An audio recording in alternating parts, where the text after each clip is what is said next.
Bismillahirrahmanirrahim. Bismillahirrahmanirrahim. Assalamualaikum warahmatullahi wabarakatuh. Alhamdulillah wassalatu wassalamu ala Rasulillah wa ala alihi wa sahbihi wa mawalah. Asbahna wa asbahal mulku lillah walhamdulillahi la syarikalah la ilaha illa huwa wa ilaihi nusyur. Asbahna ala fitratil Islam wa kalimatil ikhlas wa ala dini nabiyina Muhammadin sallallahu alaihi wasallam wa ala millati abina Ibrahim hanif wa ma kana minal musyrikin. Jamaah i'tikaf yang dirahmati dan dimuliakan Allah, alhamdulillah pada hari ini kita berada di malam ke-27. Mudah-mudahan apa yang sudah kita harapkan, doa-doa kita, puasa kita, tilawatul Quran kita, qiyamul lail kita diganjar oleh Allah Subhanahu wa taala. Dan kita termasuk dari hamba-hamba Allah yang diberikan rezeki Lailatul Qadar. Jamaah i'tikaf yang dirahmati Allah, hari ini kita akan membahas tentang fiqhuz zakah, tentang zakat. Walaupun tidak mungkin seluruhnya mau kita bahas. Ya, jadi kalau fiqhuz zakah kalau mau dibahas, yaitu perlu minimal 2 semester. Bukunya kalau kita mau pakai bukunya fiqhuz zakahnya, misalnya salah satunya Yusuf Qaradawi misalnya, itu sekitar 1300 halaman, panjang juga tuh. Ya, tapi kita insya Allah ya akan membahas bagian-bagiannya secara singkat, terutama yang berkaitan dengan kewajiban kita berzakat di bulan Ramadan.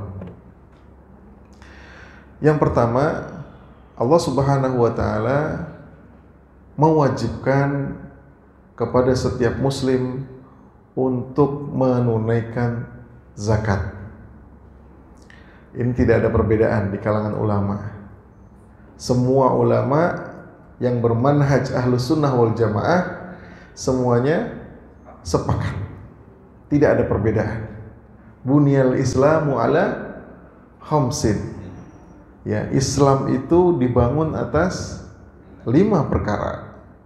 Syahadatu an la ilaha illallah wa anna Muhammadur Rasulullah. Yang pertama adalah syahadat, pintu gerbangnya nih.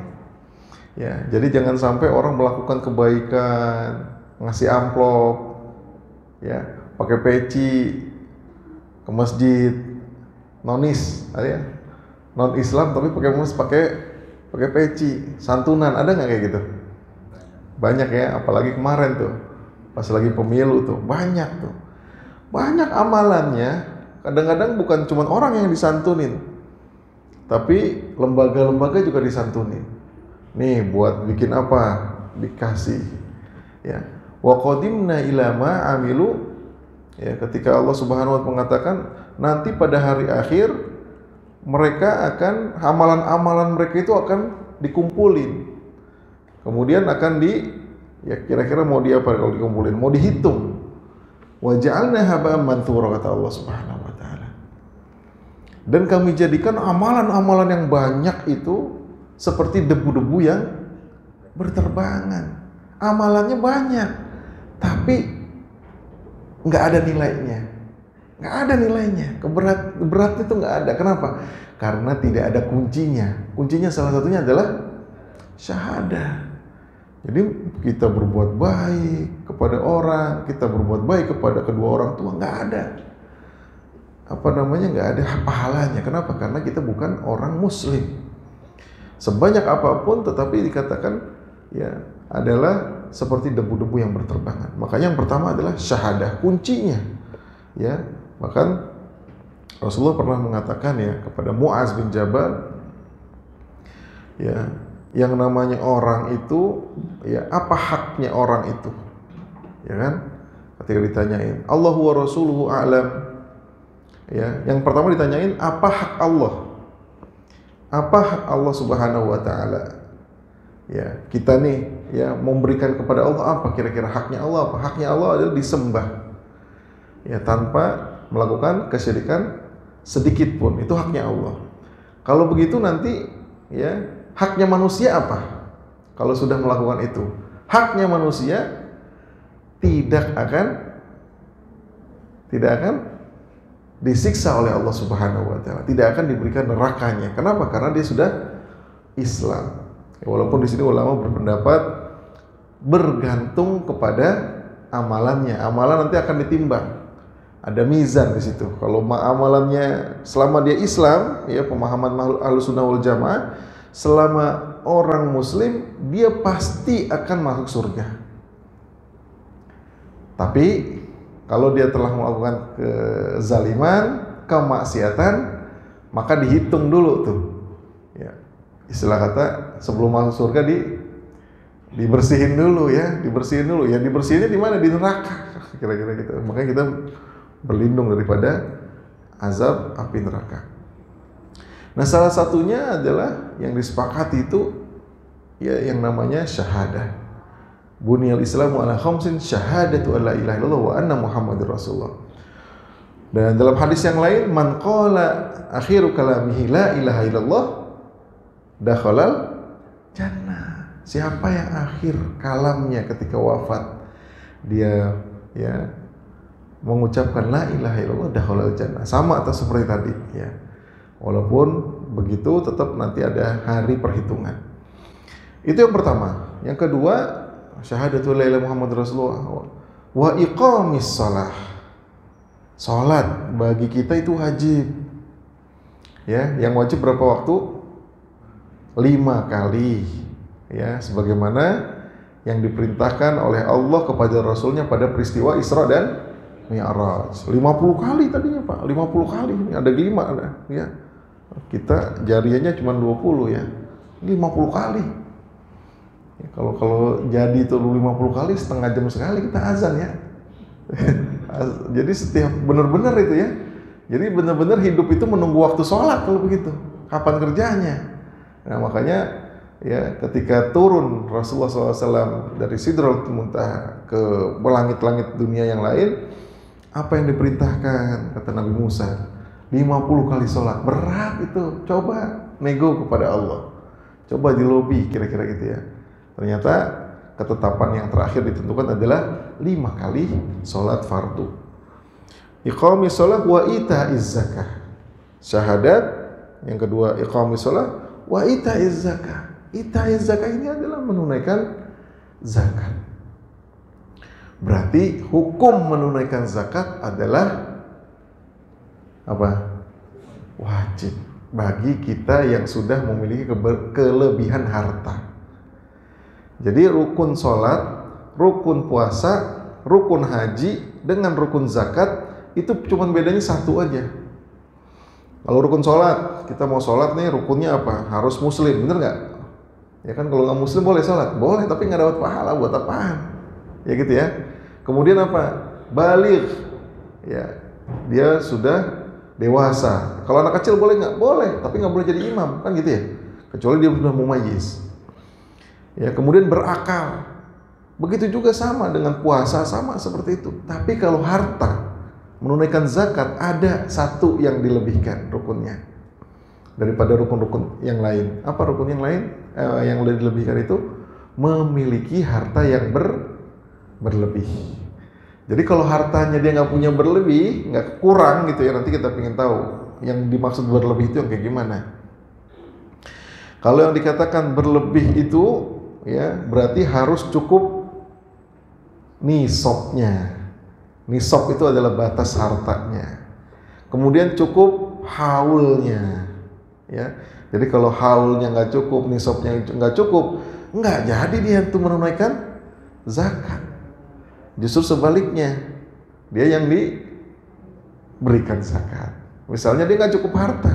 Kalau nggak cukup harta berarti dia sebagai asnaf atau orang atau pihak yang tergolong mendapatkan ya dana atau santunan zakat. Ya, jadi ya ini nggak diperdebatkan lagi. Ya, yang namanya bunyal Islam wal khamsin ini semua sudah sepakat. Syahadat, kemudian salat dan berzakat. Jadi hukum berzakat bagi kita adalah wajib. Nanti kita pengen bagi zakat itu ada 2 jenisnya. Ya, kalau yang di bulan Ramadan apa? Yang di bulan Ramadan biasanya zakat fitrah. Dan di bulan yang di luar Ramadan zakat mal. Zakat mal artinya apa? Zakat harta. Ya. Nah, terkait dengan harta, ya, karena perintah berzakat itu adanya pada zaman Rasulullah ketika dahulu kala, 1445 tahun yang lalu, maka harta-harta yang dianggap bernilai ketika itu, ya kita ngebayanginnya kalau kita 1400 tahun yang lalu, kira-kira ya udah ada ruko belum ada kira-kira? Ruko udah ada belum? Ruko gitu ya? Belum ada ya? Atau misalnya profesi misalnya, atau misalnya apa lagi ya yang misalnya tabungan misalnya, kemudian saham misalnya, obligasi misalnya, belum ada Pak, belum ada dulu. Jadi yang dikatakan orang kalau kaya 1400 tahun itu nggak jauh-jauh dari 5 yang disebutkan oleh Rasulullah SAW. Orang kalau kaya, ya orang kaya dulu ya, orang kaya kalau dulu itu punya 5 ini atau salah satu dari yang 5. Makanya yang namanya jenis-jenis zakat yang ada di dalam kitab-kitab fikih klasik, yaitu cuma 5. Dia cuma 5, dan 5-5-nya ini dulu memang begitu adanya. Kalau sekarang yang 5 ini malah berkurang. Apa yang 5 itu? Biasanya orang kaya, kalau orang zaman dulu, ya biasanya apa? Dia punya apa nih? Nah, emas perak itu jadi 1, betul ya? Jadi kalau dia punya emas perak berupa perhiasan atau berupa logam, berupa koin yang dia simpan atau yang dia buat transaksi ketika itu dia punya, maka dia termasuk orang yang kaya. Kalau nilainya itu lebih daripada 85 gram emas, ya, maka dia wajib mengeluarkan zakatnya 2,5%-nya dari nilai tersebut. Misalnya, biar gampang hitungnya, kalau 85 gram emas kalau dikonversi ke rupiah berapa juta? Ada yang baru beli emas? Ada yang mau ya ikan bawal diasinin? Ya, ikan bawal diasinin. Bulan Syawal dikawinin anaknya. Ada nggak yang udah stok ini nih, udah stok emas buat bawaan gitu, buat mahar misalnya. Ya, contohnya misalnya kita ambil rata-rata misalnya 1 juta rupiah per gram. Kalau 85 gram berarti berapa duit?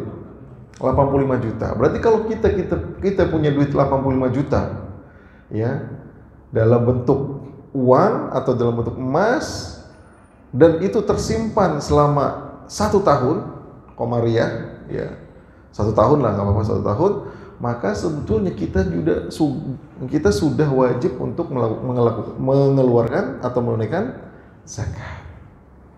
Syaratnya apa? Tadi 85 juta rupiah sudah nggak kurang-kurang lagi di rekening kita itu.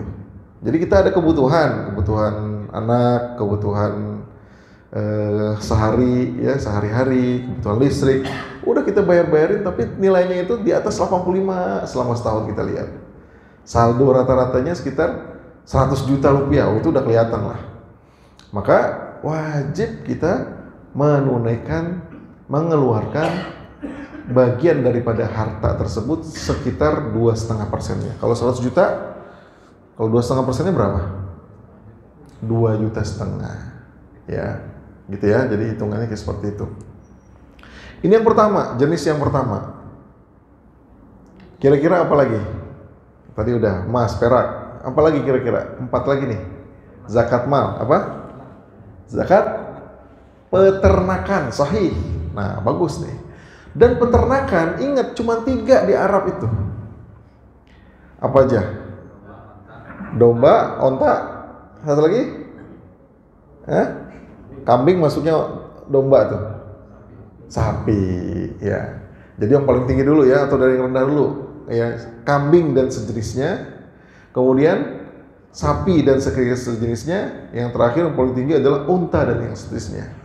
Bagaimana zakatnya? Zakatnya mudahnya gitu ya. Kalau kambing, kalau dia sudah mencapai 40 ekor, bukan ekornya doang, maksudnya sama kepala-kepalanya gitu ya.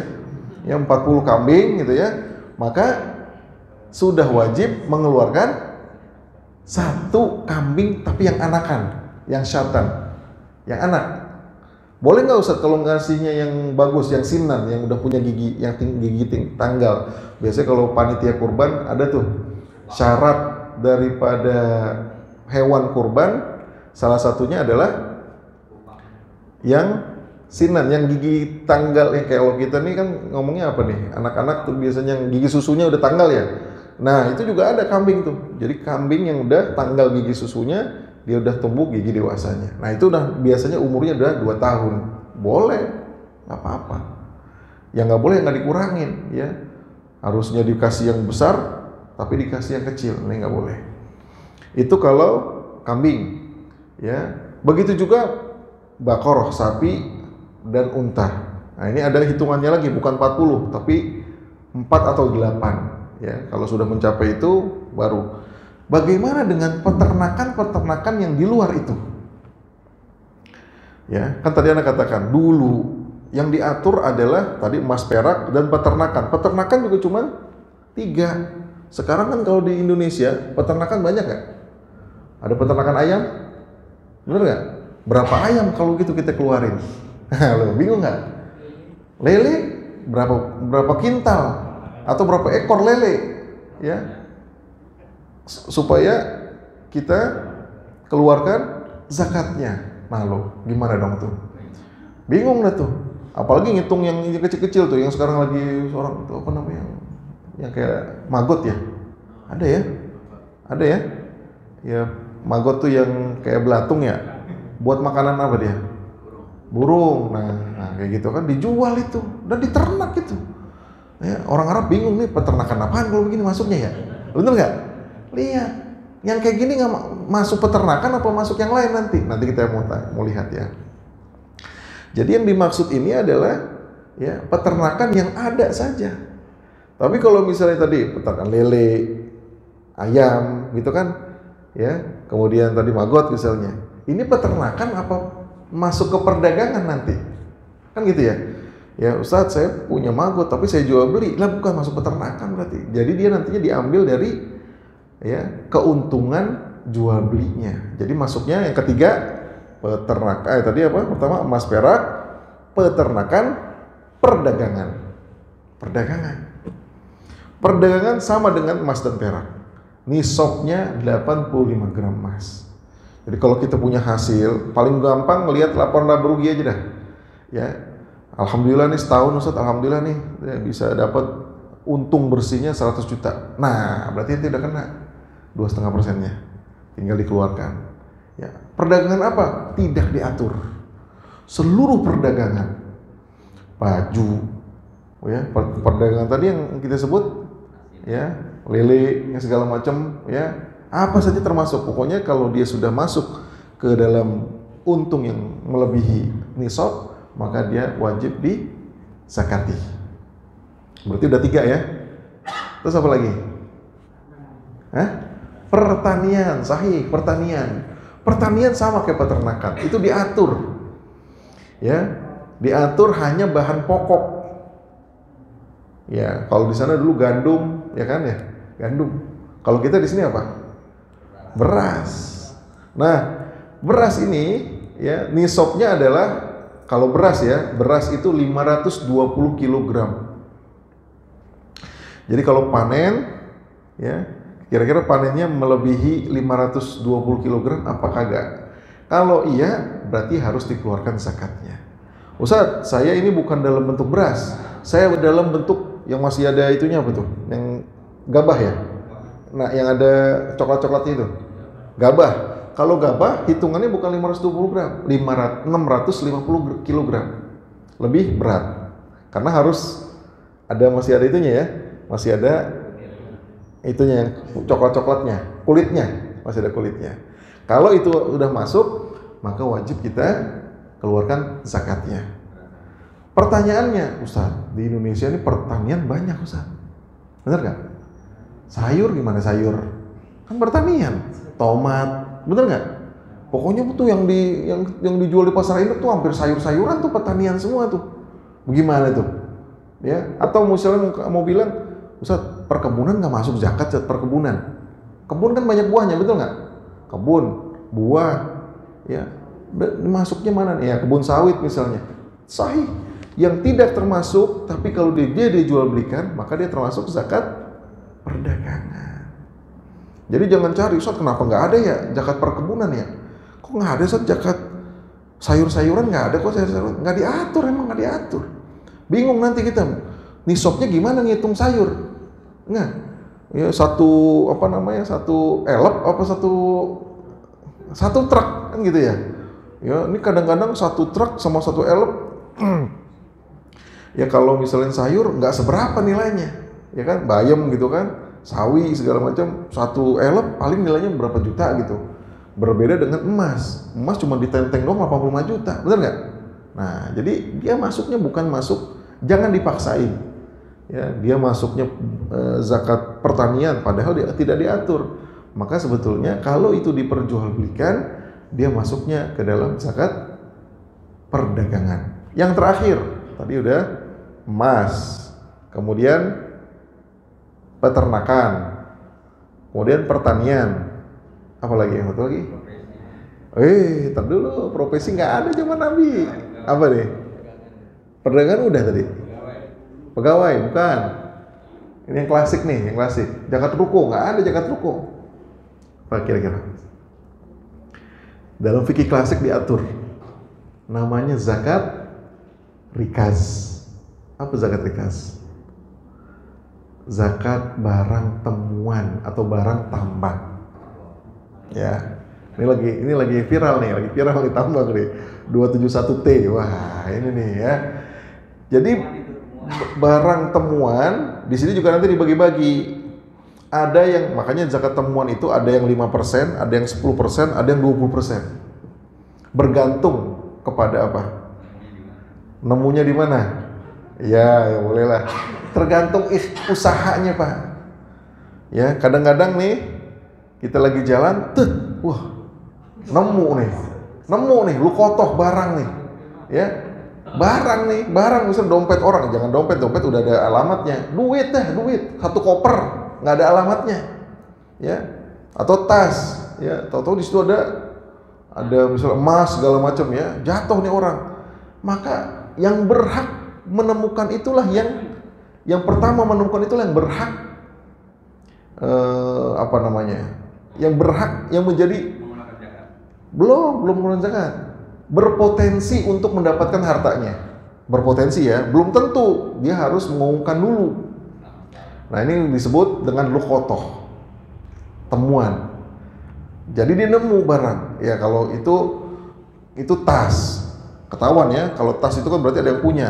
Tapi ada nggak orang lagi nyangkul, ya, tahu-tahu di situ ada misalnya koin-koin zaman dulu yang ada emasnya, ada nggak kayak gitu? Pernah ditemuin nggak? Kan bisa. Nah mungkin kita mau klaim siapa kalau begitu? Yang tetap yang menemukan itu adalah yang berpotensi pertama mendapatkan haknya, hak temuannya. Maka yang seperti ini kalau dia nggak ada cost-nya, cuman dia habis ya cuman sedikit doang dia punya usaha, maka zakatnya adalah 20%. Ya. Atau misalnya itu kan dalam bentuk yang udah jadi ya. Ada juga misalnya singkapan. Ada barang tambang, ya enggak? Ada singkapan. Dia kayak kayak lapangan, tapi kok banyak hitam-hitam tuh. Di atasnya ada rumput. Rumputnya diambil, udah tahu-tahu di situ batu bara. Ada nggak kayak gitu? tersingkap? Ada, ya. Atau dilihat dari batu, ini kayaknya ada bercak-bercak apa namanya, silver atau gold, ya kan? Kemudian ketika dia ambil, tek pakai inian aja, pakai batu atau pakai palu gitu ya. Kemudian diambil sebagian sampelnya, kemudian dites di lab, ternyata dia mengandung emas misalnya, atau turunannya perak dan seterusnya. Wah, ini luar biasa nih, ya kan? Atau yang banyak kita lakukan tuh, yang orang-orang masyarakat kita yang tambang-tambang ilegal biasanya di kali, yang pakai gitu-gituan, ya nggak? Ngeng, tahu dikumpulin sehari, kadang-kadang dapat segram, bener nggak? Nah ini bagaimana?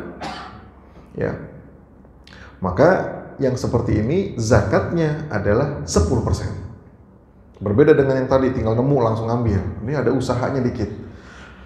Kalau misalnya ternyata dia perlu usaha yang berat untuk menambang.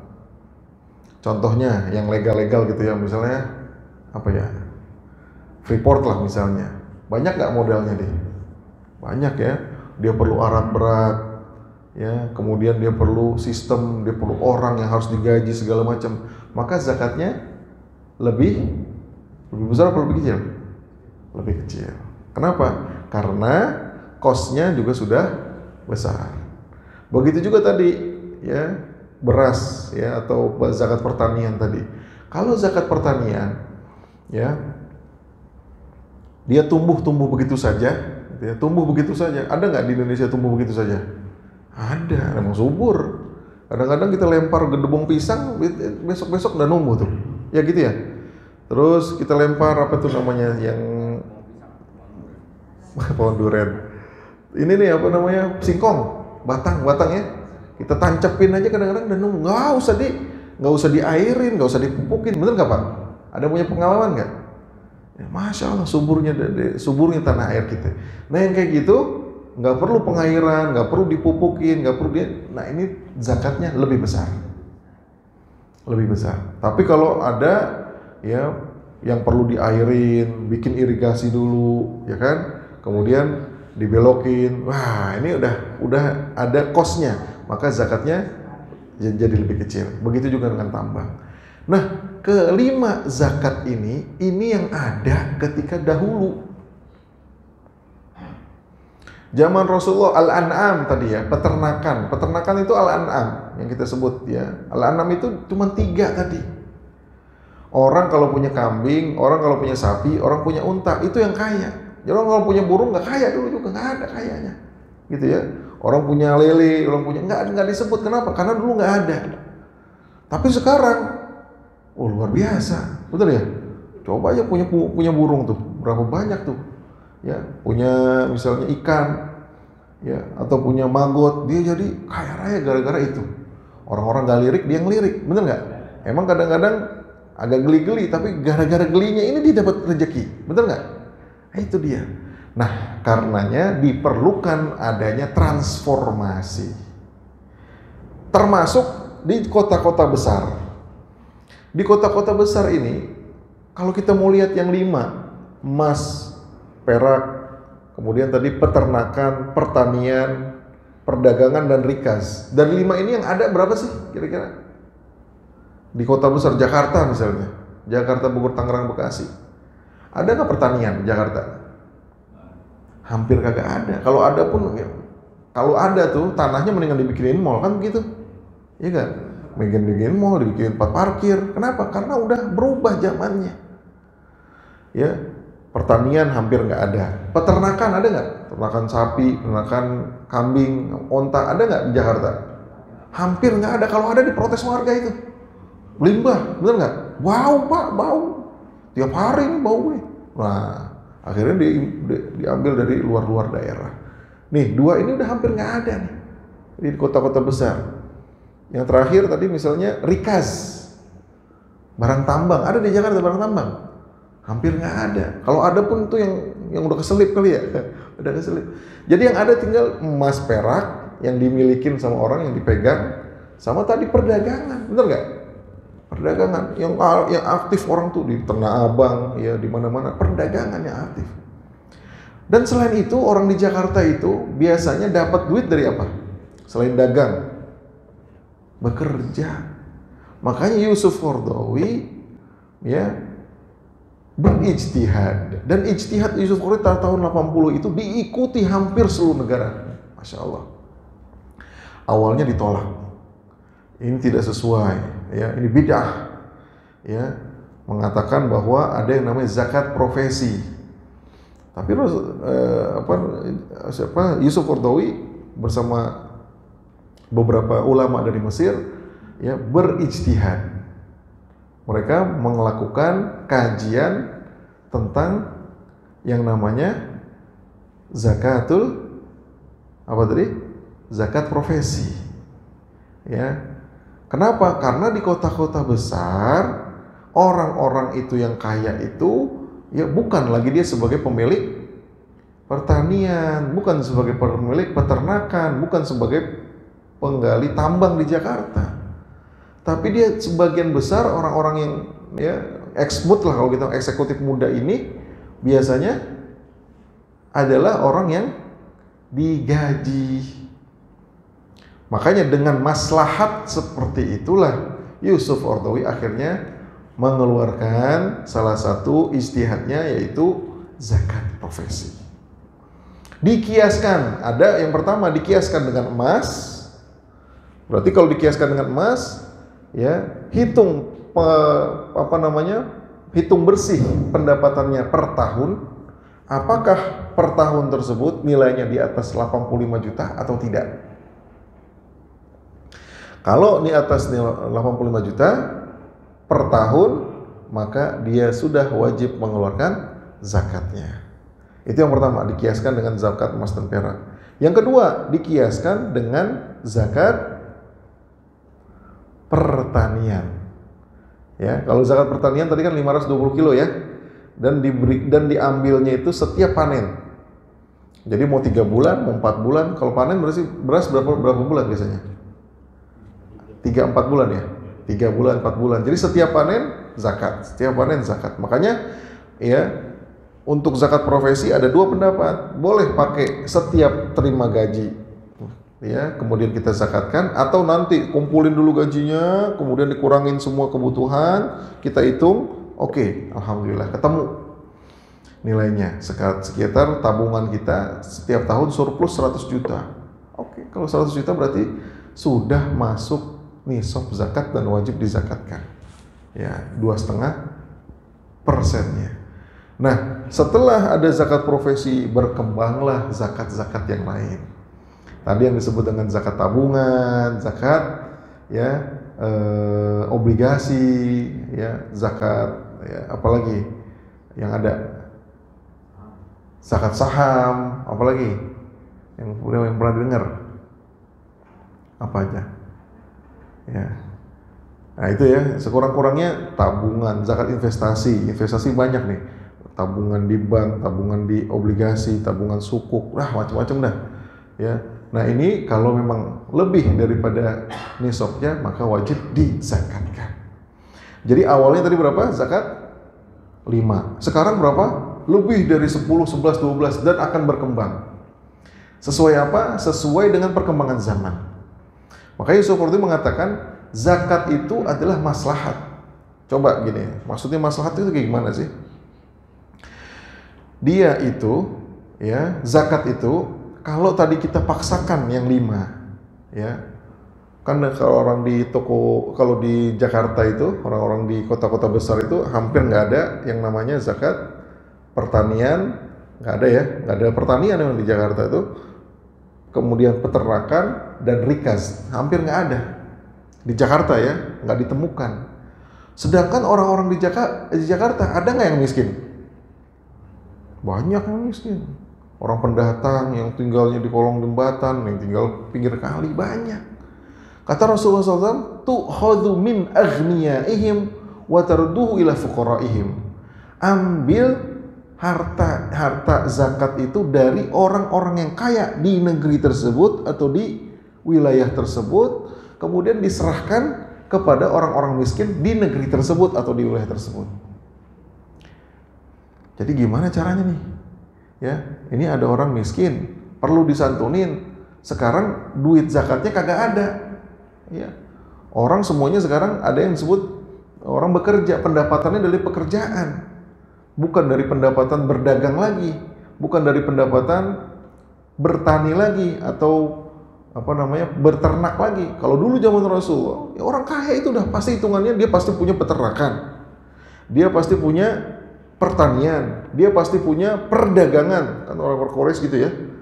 Ya, li ilafi Quraisy ilafihim rihlatasy syita'i was-shaif. Dia rihlah tuh orang Quraisy itu rihlah. Di zaman-zaman di musim-musim tertentu dia rihlah, tapi rihlahnya bukan kayak kita healing-healing.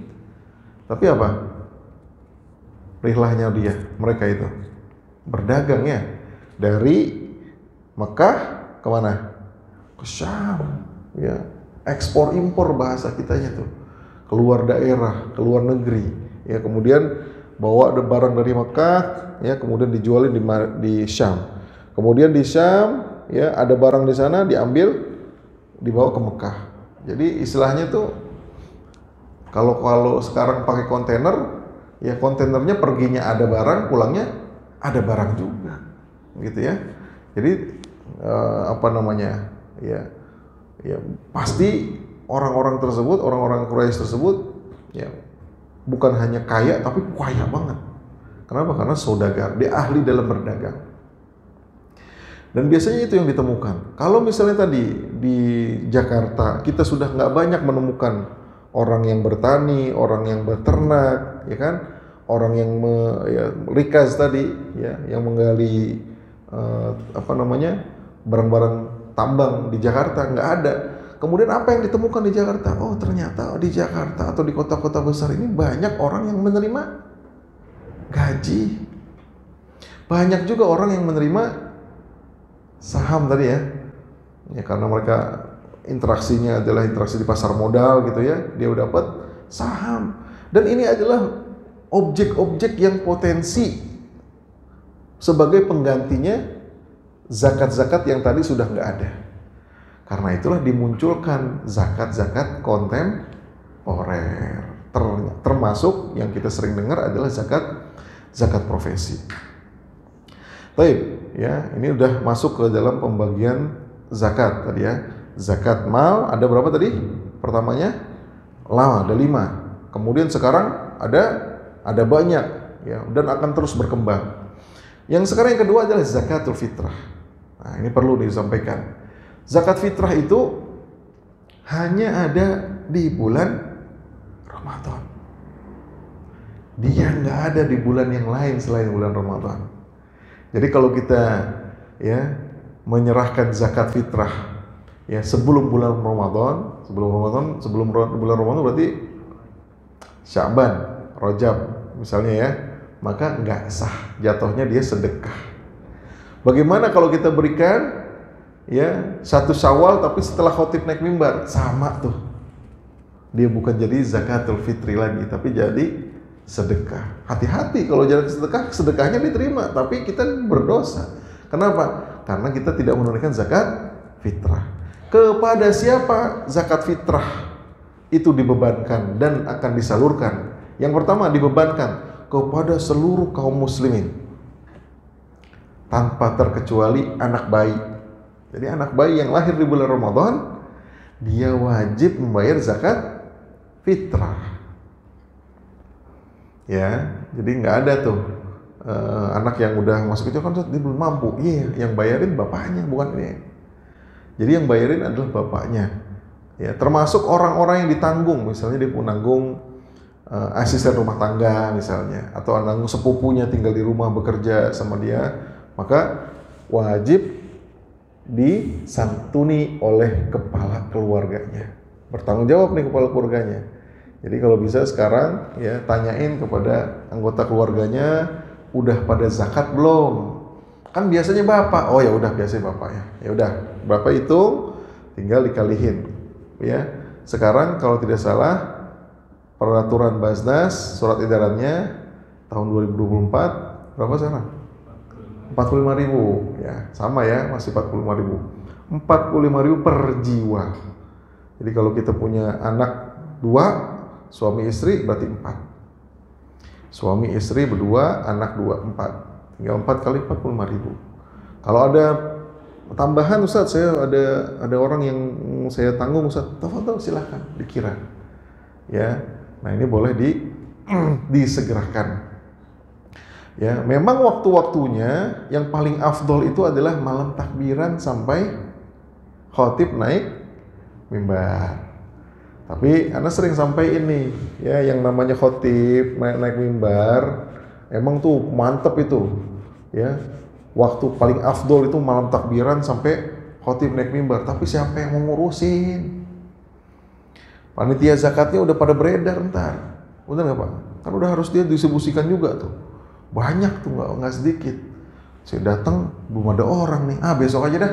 Ya, malam-malam dia datang udah kagak ada. Padahal bukan nggak ada orang. Dia lagi pada nyebarin, distribusikan zakat fitrah itu. Beras-berasnya lagi distribusikan di sebelah, ya, di sekitar kampung ini. Besok aja dah. Ya, kata Ustadz boleh besok. Iya besok. Besok udah panitia zakatnya udah ngurusin yang lain, bener nggak? Udah ngurusin, ya, masjid, udah ngurusin tempat buat sholat di luar gitu Pak ya, khotib, bagaimana sound systemnya, bagaimana tali rapianya, bagaimana sampahnya. Pak, saya mau daftar, saya mau ini zakat fitrah. Dah, ilah. Dari kemana aja. Nah itu dia. Belum lagi kalau misalnya panitianya pulang kampung, bener nggak? Ada nggak yang paling penting dari pulang kampung? Ada.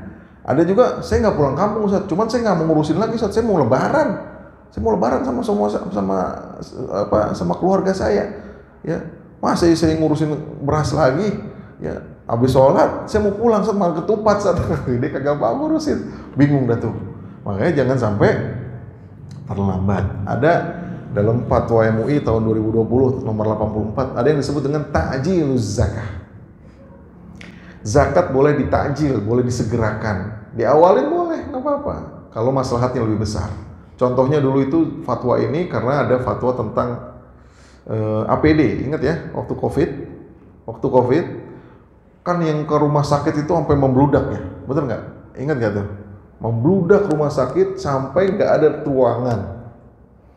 ruangannya habis, bahkan di tempat-tempat yang ya, lorong-lorong itu dipakai buat perawatan. Dan ketika itu ingat, orang-orang perawat itu susah mendapatkan APD, bener nggak? Jangankan APD, kita nih pernah sampai sulit nggak membeli apa itu namanya masker? Nah, pernah nggak kesulitan? Kalaupun ada harganya mahal banget, ada ya? Begitu Pak. Makanya ketika itu ya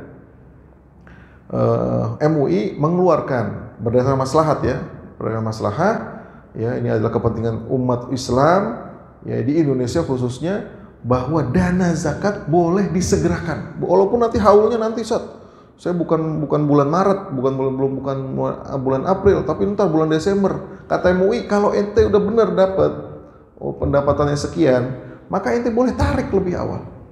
Kenapa? Karena kepentingan di awal ini lebih apa? Ya, lebih penting lah ya. Artinya sekarang kita perlukannya, jangan ditunggu-tunggu nanti ya, akhir tahun. Sehingga dikeluarkanlah fatwa tersebut memperbolehkan takjiluz zakat, termasuk zakat fitrah. Tapi tetap bolehnya bukan di luar bulan Ramadan, tetapi tetap di bulan Ramadan. Kayak sekarang nih. Ini sekarang udah waktu-waktunya nih. 27, besok 28. Kalau ada yang tarsok, ya malah kelupaan membayar zakat fitrah. Padahal zakat fitrah itu wajib. Ya, dalam pertemuan sebelumnya sudah saya sampaikan zakat fitrah itu memiliki 2 fungsi. Satu fungsi yang pertama adalah, masih ingat? Fungsi pertama zakat fitrah, farada Rasulullah SAW zakatul fitri tuhratan lis-shaim. Yang pertama itu adalah untuk mensucikan atau menyempurnakan kekurangan-kekurangan orang yang berpuasa. Kita puasa nih, kan ada aja kurangnya ya. Sholat aja ada kurangnya gitu ya, lupanya, begitu juga puasa. Kadang-kadang ya ngomongnya nggak dijaga gitu misalnya.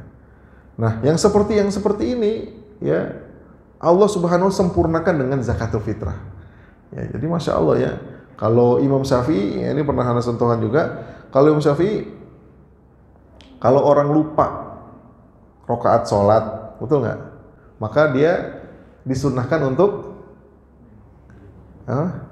sujud sahwi. Jadi sujud sahwi itu menyempurnakan ya sholat yang kelupaan tadi. Begitu juga puasa. Puasa kita mungkin ada kurang-kurangnya. Zakatul fitri dia menyempurnakan kekurangan-kekurangan puasa kita. Ya, jadi jangan sampai terlambat. Yang kedua, ya, yang pertama tuhrotan lis-shaim, yang kedua adalah tu'matan lil masakin. Ya, untuk memberi makan orang-orang fakir dan miskin. Jadi jangan sampai ada nanti pas hari raya Idul Fitri kita udah pada pakai baju baru, ya udah wangi-wangi bener dah, ya. Tapi ada orang yang minta-minta nggak bisa makan, nggak boleh tuh kayak gitu. Makanya kembali lagi yang namanya zakatul fitri wajib hukumnya dibayarkan oleh seluruh kaum muslimin yang hidup pada saat itu. Ya. Even termasuk yang bayi, iya termasuk yang bayi. Dia harus ditanggung oleh kepala keluarganya. Tapi ada pengecualian. Ya. Pengecualiannya apa? Pengecualiannya adalah yang tidak memiliki harta. Jadi kalau dia nggak punya harta, dia kekurangan, makanya kalau di dalam bahasa Arab itu ada yang disebut dengan fakir. Fakir dan miskin itu berbeda. Kalau miskin, dia masih punya pendapatan. Ya, tapi pengeluarannya lebih besar daripada pendapatannya. Tekor mulu nih, tapi punya pendapatan. Kalau orang fakir nggak bisa kerja, dia udah nggak bisa ngapa-ngapain, udah nunggu santunan aja dah. Nah, itu namanya fakir. Yang fakir, ya, maka dia tidak dikenakan kewajiban untuk melaksanakan atau menunaikan zakatul fitri. Bahkan dia wajib untuk disantunkan. Ya, jadi jangan dipaksakan. Dan bagaimana penyalurannya? Nah, penyalurannya sebetulnya, ya, kalau menurut hadis Rasulullah SAW, ya penyalurannya adalah dalam bentuk makanan pokoknya, kan begitu ya? Dalam bentuk makanan pokoknya. Kalau kita makanan pokoknya adalah beras, maka berikan beras yang kita makan.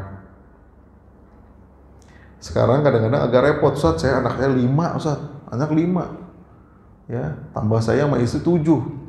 Ya, orang yang bantuin 3 misalnya, 10 biar gampang hitung ini, misalnya 10. Ya, kalau dikali beras berapa di sini? 3,5 liter atau 2,5 kilogram, benar ya?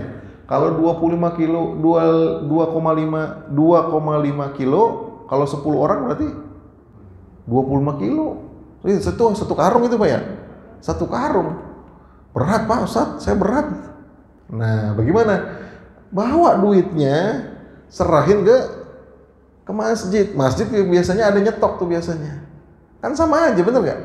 Jadi masjid sebagai penerima uang dan akan dikonversi lagi kepada beras yang kita makan. Ya, makanya tadi angka 45.000 itu sebetulnya rata-rata, betul ya Pak ya? Supaya nggak gampang. Boleh nggak lebih? Kalau ente makannya lebih ya nggak apa-apa, bagus. Jangan dikurangin malahan. Misalnya, alhamdulillah Ustaz, saya kayaknya Ustaz, kalau saya hitung-hitung Ustaz, makan saya nggak punya 45.000 Ustaz. Saya makanan beras Arab mulu, beras yang panjang-panjang. Kan ada ya? Mahal nggak tuh? Lebih mahal tuh. Maka wajib kita harusnya bayar yang lebih mahal. Begitu juga orang yang kesusahan tadi, orang miskin, dia punya pendapatannya kurang mulu, pengeluaran lebih besar, akhirnya dia makannya dikurangin, makanannya di grade yang sederhana lah, raskin kalau kita bilang ya, ada raskin ya, beras bulog misalnya. Nah nggak apa-apa, silahkan saja. Ya, kalau mau dibawa berasnya atau dibawa uangnya senilai berasnya, silahkan. Jadi boleh. Ya. Kemudian tentang zakat fitrah, ya, bagaimana ya kalau misalnya diberikan zakat fitrah tersebut dalam bentuk yang lain. Nah, ini kajian kontemporernya. Karena ada beberapa ustadz yang mengatakan ya Kalau yang dimaksud zakat fitrah itu bukan saja dalam bentuk makanan, tapi bisa dalam bentuk yang lain. Yang lain ini apa? Contohnya? Ayo. Zakat fitrah dalam bentuk yang lain, bukan dalam bentuk beras, bukan dalam bentuk uang. Ya. Dalam bentuk apa kira-kira? Makanan udah jadi, ya kan? Beras itu kan belum dimakan, belum diolah. Ya, misalnya beliin hampers gitu ya, atau misalnya nasi bungkus yang kotakan gitu ya, kita berikan kepada orang lain dalam kayak bentuk fidyah. Ya, ada yang mengatakan ini ya adalah hal yang baru. Ini boleh saja. Tapi menurut yang pendapat lebih kuat adalah yang dalam bentuk makanan pokok itu adalah yang lebih jelas, yang lebih dipakai. Kenapa? Karena di situ ketika itu Rasulullah SAW ya waktu Rasulullah mewajibkan zakatul fitrah, itu zakat itu diwajibkan ketika Rasulullah sudah sampai Madinah, bukan ketika di Mekah. Jadi ketika di Madinah Rasulullah dan para sahabatnya udah settle, udah punya pengganti rumah, udah punya istri ya yang baru, udah punya perdagangan, udah dapat ghanimah perang Badar, udah punya nih. Kaum muslimin udah punya. Kalau yang belum punya pun dia akan dibagi oleh kaum Ansor, kan gitu ya. Muhajirin ketika hijrah ke Madinah itu bawa duit nggak? Bawa duit nggak? Kagak bawa, kagak boleh bawa. Ya, bahkan yang dipakai saja itu. Ya, jadi nggak boleh bawa. Segala macam harta itu harus ditinggalkan dan dirampas oleh orang-orang Yahudi, orang-orang Quraisy.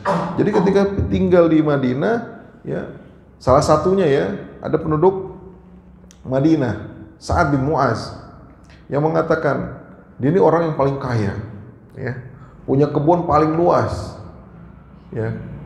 Kemudian karena dia udah masuk Islam, kalau kita bilang orang Islamnya Madinah disebut Muhajirin atau Ansor. Ansorullah, penolong ya kan gitu ya. Ansor itu penolong siapa? Penolong orang-orang Muhajirin. Dikatakan kepada Ansor mengatakan kepada orang Muhajirin, ya ini ada 1-2 orang nih yang saya tahu dulunya kaya, ya. Kunta ghaniyan, dulu ente kaya, sekarang ente jatuh miskin, ya mau nggak ente ngambil harta saya separuh? Masya Allah, itu belum perang itu, ya ketika Rasulullah mempersaudarakan kaum Muhajirin Ansor. Jadi ketika sudah dipersaudarakan, itu tahun pertama, tahun kedua hijrah perang, tahun ketiga zakat diwajibkan. Ada yang mengatakan tahun kedua juga ketika perang Badar itu sudah diwajibkan, bersamaan dengan perintah sholat dan perintah berpuasa. Nah, ketika Rasulullah SAW mengatakan zakatul fitri adalah 1 sok gandum, ya kan? Sebetulnya ketika itu apakah uang itu nggak ada? Ada, udah. Apakah ketika itu nggak ada yang jual makanan? Dulu ada yang jual makanan? Ada. Tapi kenapa Rasulullah SAW tetap mengatakan pakai makanan pokok 1 sok? Kalau kitanya berarti pakai makanan pokok kita, beras sekitar 2,5 kilogram. Kenapa harus pakai itu? Ya, kenapa nggak bisa diganti? Padahal waktu zaman Rasulullah udah tahu. Kenapa ya nggak? Ya kenapa nggak mudah-mudah aja udah kasihlah duit aja dah. Ya kan, udah kasihlah misalnya dalam bentuk makanan jadi, atau kasihlah dalam bentuk pakaian misalnya yang senilai dengan itu. Sebetulnya Rasulullah SAW pingin ya menjelaskan kepada kita zakatul fitrah itu adalah syiar Islam, itu dia. Ya, jadi orang ini kalau syiar Islam kalau kita lihat yang kerasa gitu ya dalam ibadah berkurban. Waktu berkurban orang-orang itu kan pada beli hewan ya, ada yang dianterin sendiri, ada yang naik mobil diturunin, bener gak? Ada yang belinya di masjid, Ustadz, karena masjidnya udah menyediakan, udah tinggal repot-repot kita, udah ya, nih kambingnya Ustadz yang 3 jutaan, siap, ntar kambingnya dibeliin, ya. Nah, nggak bisa digantikan. Emang yaumun nahar ketika hari penyembelihan bisa digantikan? Nggak bisa. Udah dah, kita repot-repot pakai nyembeli misalnya. Bisa nggak misalnya kita sekarang satu keluarga beli aja daging beku sekalian, kita nggak repot-repot, bener nggak? Bisa nggak kayak gitu? Boleh nggak begitu? Nggak boleh. Yaumun Nahar ya hari penyembelihan. Ya, di situ ada syiar Islam, di situ ada orang yang nungguin, ada orang segala macam. Supaya apa? Supaya orang tahu bahwa Islam itu yang seperti itu. Ya, dia berkorban bersama-sama, ya. Tapi jangan lihat darahnya aja, kan kadang-kadang hari pembantaian. Waduh, serem banget gitu hari pembantaian. Ente nggak tahu tuh setiap hari McDonald sama KFC kebantai ayam. Bener nggak? Memang kita nggak tahu, dia pasti jual ayam tiap hari tuh. Suppliernya pasti nyembelihin ayam kan? Kita nggak protes tuh yang tiap hari. Ini baru yang setiap tahun mau diprotes mulu. Ya, kita lihat ketika prosesnya udah bagus, segala macam udah bagus, sebetulnya nggak ada masalah. Ya, dan syiar ketika orang-orang melihat, khususnya orang-orang yang di luar Islam. Orang-orang yang di luar Islam melihat, Masya Allah, ya, berbondong-bondong membawa hewan kurbannya, kemudian hewan kurbannya disembelih dan dibagikan kepada mereka lagi. Dibagikan kepada orang duafa dan fakir. Nah kan ini kan, orang-orang yang nggak biasa makan daging, akhirnya mendapatkan daging. Nggak bisa ditukar dengan daging, ya, daging beku, betul nggak? Atau Ustaz, ini pertanyaan juga nih, sering nih kalau lagi kita bahas tentang fikih kurban. Ustaz, di kompleks saya Ustaz, atau di kampung saya Ustaz, itu hampir orang kagak ada yang doyan sapi kambing Ustaz. Boleh nggak ditukerin sama ayam? Tukernya ayam, boleh nggak? Lah kagak boleh, bagaimana caranya ditukar sama ayam? Ya, kambingnya kan harganya kalau 1 jiwa 3 juta Ustaz. Udah kita semua di sini nggak ada yang doyan kambing Ustaz, makan aja ayam. Ya nggak boleh, tetap gimana caranya? Yang menahar ya harus sembelih kambing. Urusan ente kagak demen ya nggak usah dimakan kan gitu, kasih yang lain. Ada yang disebut dengan tadi ya, kalau udah di tempat sendiri udah nggak diterima, ya tu'khazu min aghniyaihim wa tarudduhu ila fuqaraihim. Artinya dia ya diambil dari orang-orang kaya di situ, di negeri situ, yang bisa dijadi keramat, diambil orang-orang kayanya, yang mana nih harta-hartanya, dan harus diberikan di tempat situ juga orang-orang miskinnya. Ternyata orang miskin ini udah pada semua udah kaya nih, udah pada nggak ada yang berhak menerima zakat, semuanya udah mustahik, udah dari mustahik udah menjadi muzaki, baru kita transfer ke tempat yang lain. Jadi diprioritaskan tempatnya terlebih dahulu, gitu ya. Jadi kembali lagi kepada zakat fitrah, bagaimana, apakah ini boleh diberikan dalam bentuk yang lain? Ada yang mengatakan boleh, tapi yang lebih kuat adalah ya hanya dalam bentuk beras atau makanan pokok. Ya, bagi kita bagaimana Ustaz? Kebetulan saya lagi di luar kota nih, atau lagi di luar negeri, saya nggak pulang nih. Keluarga saya semuanya ada di sini. Gimana kalau saya transfer aja? Boleh, nggak apa-apa, boleh transfer. Tapi nanti diberikan kepada masjid, biasanya masjid akan mengkonversi menjadi beras. Ya, jadi nggak ada masalah. Ya, tinggal kan sebetulnya masalahnya adalah kita mau bawa sendiri itu beras dari rumah kita, atau kita mau beli beras itu di DKM nih atau di masjidnya. Nah, itu tinggal pilih, boleh-boleh saja. Ya, ini yang bisa Anda sampaikan. Jazakumullah ala husni timaikum. Assalamualaikum warahmatullahi wabarakatuh.